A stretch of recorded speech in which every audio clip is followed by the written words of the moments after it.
Agardas de entre 6 e 12 días para unha consulta de atención primaria. Esta é a realidade que enfrontan os veciños do Grove. Se jubiló mi médico, Gandío se jubiló y ahora vengo aquí a que me pasé una receta y me dan un número para las 11, me dieron para las 11 de la mañana y resulta que para la médica que manda la receta, para tal, no me puede atender hasta que no atienda y yo no puedo estar aquí desde todos los días para hacer una receta.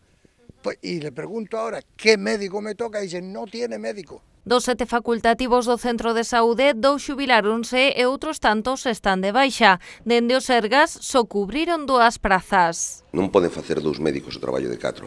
Parte deses pacientes que non poden ser atendidos derívanse aos outros médicos que tamén están traballando. Pero claro, temos que pensar que nun día normal a media de detencións de calquera dos médicos pode rondar neste momento os 40 e tantos pacientes ou pode subir. Na época das gripes vai a subir eso. No Concello do Grove recolleron o malestar dos veciños que trasladaron nunha carta á Xunta de Galicia.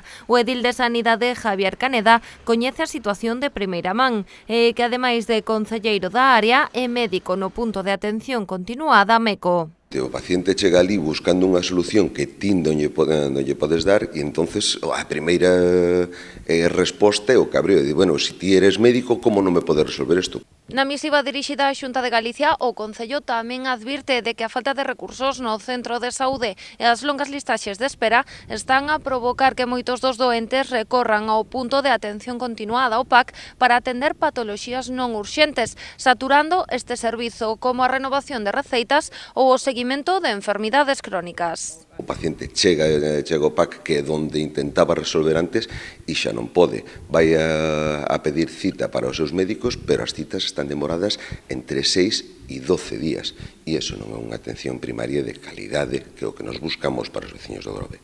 Na carta tamén advirten de que a situación aproximase ao colapso, polo que reclaman medidas urxentes para poñer solución e recuperar o papel fundamental que a atención primaria xoga no sistema sanitario público. O paciente sempre vai atender a buscar resposta, e é lóxico, todos buscaríamos unha resposta, todos buscaríamos unha solución ao noso problema. Se non contra aquí, onde vai ir? Directamente a colapsar tamén os hospitais.